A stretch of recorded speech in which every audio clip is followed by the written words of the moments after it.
retrouve Gamal Abina pour évoquer davantage avec vous cette communication de François Hollande. Et bien, comme toujours et comme à chaque fois, on a cette déclaration qui revient et qui résonne désormais en boucle. Ce sont les autorités maliennes, la population malienne qui demandait de l'aide et nous avons répondu au nom, et vous l'avez d'ailleurs convoqué tout à l'heure, de l'histoire, de l'accompagnement que ces pays ont eu et qui essaye visiblement de justifier une quelconque empathie de la part des autorités françaises vis-à-vis du continent africain. Mais lorsque ces populations n'en veulent plus, pourquoi est-ce qu'ils n'ont pas l'honnêteté intellectuelle de reconnaître que ces populations ne veulent plus d'une quelconque collaboration avec la France?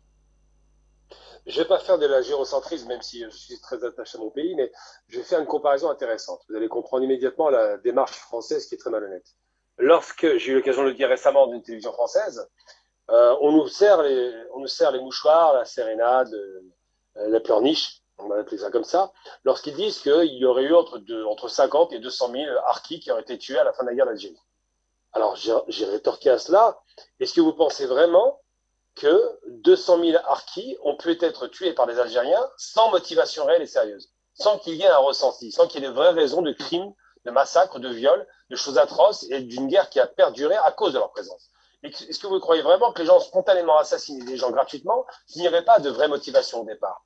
Évidemment, il y a pu y avoir quelques écarts, mais globalement, lorsque ces harkis ont été tués, c'est parce qu'ils étaient des criminels. Et on a du mal à l'entendre. Eh bien, c'est pareil là. Est-ce qu'ils croient vraiment que le pays, la force coloniale, qui a fait tant de mal à l'Afrique, parce qu'il faut être très clair, la colonisation est un vol, un viol et un martyr pour les peuples qui l'ont subi, c'est un massacre de masse, ça a commencé d'abord quand même par la traite négrière, et puis après ils sont servis sur le territoire.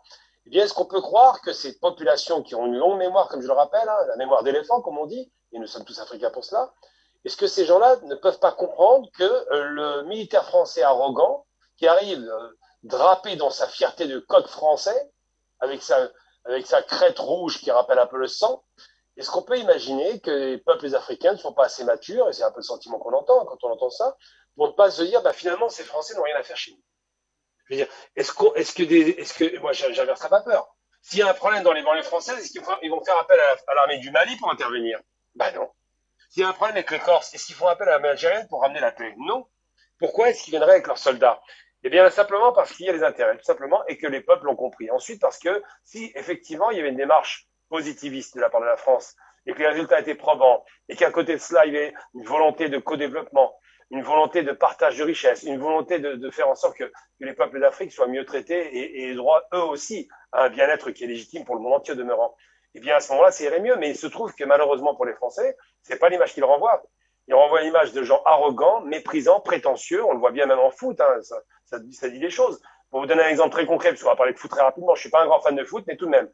Il y avait eu un match contre le Sénégal et la France. Les propos hautement racistes tenus par les plus hautes autorités du foot français à l'époque, qu'est-ce qu'elles disaient, ces autorités? Elles disaient simplement, nous, les Français, nous sommes très forts en foot. Nous avons une grande tradition du foot. Les Sénégalais n'ont pas de tradition du foot. Sous-entendu, c'est les incapables. Bilan des courses, cette arrogance a été servie par une défaite 1-0. Eh bien, c'est pareil, la défaite est consommée avec le Mali. Ils pensent que les Maliens sont instrumentalisés et qu'ils seraient tombés sous le joug d'une propagande étrangère, ce qui est ridicule. Il faut l'organiser, la propagande, ça se fait pas comme ça. Non, ce qu'ils refusent de voir, c'est qu'effectivement, les peuples éclairés commencent à se dire, bon, écoutez, ça va 5 minutes, on a compris votre action, on ne veut plus de vous. C'est tout. On ne veut plus de vous, vous êtes disqualifiés. Maintenant, il y a les États-Unis qui essaient de se positionner aussi. Je pense que ça va être un échec puisque les États-Unis n'ont pas fait non plus beaucoup de bien à l'Afrique en détruisant la Libye. Mais il n'en demeure pas moins qu'aujourd'hui, effectivement, lorsqu'on regarde les populations en disant elles sont le jeu de manipulation grossière, de propagande, eh bien, c'est les insulter littéralement en les prenant pour les imbéciles. Ça fait que les gens n'ont pas assez de cervelle, n'ont pas assez d'intelligence pour comprendre que peut-être en face d'eux, ils ont des gens, je parle des Français, un peu trop arrogants, prétentieux, qui leur font pas de cadeaux et qui de toute façon ne sont pas là pour les bonnes raisons.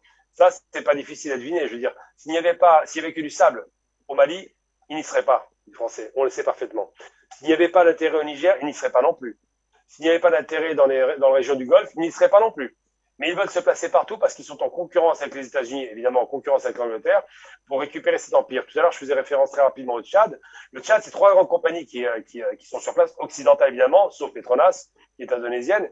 Mais il y a 3 compagnies, enfin 2 compagnies occidentales précisément. C'est Exxon et c'est ExxonMobil et puis c'est la deuxième compagnie américaine, je ne me rappelle plus de son nom, qui sont Texaco, excuse-moi. qui sont sur place. Donc ces deux grandes compagnies se partagent le 60% du fruit du pétrole de la région. On comprend parfaitement que les Français en concurrence veulent leur part du gâteau, tout comme pour la Libye, voulaient leur part du gâteau avec Total. Donc tout cela, souvent à un arrière-goût de pétrole, de gaz, de ressources minières, mais tout cela se fait certainement pas pour des principes humains et encore moins pour les populations civiles, ça c'est évident. Afrique Média, le monde, c'est nous.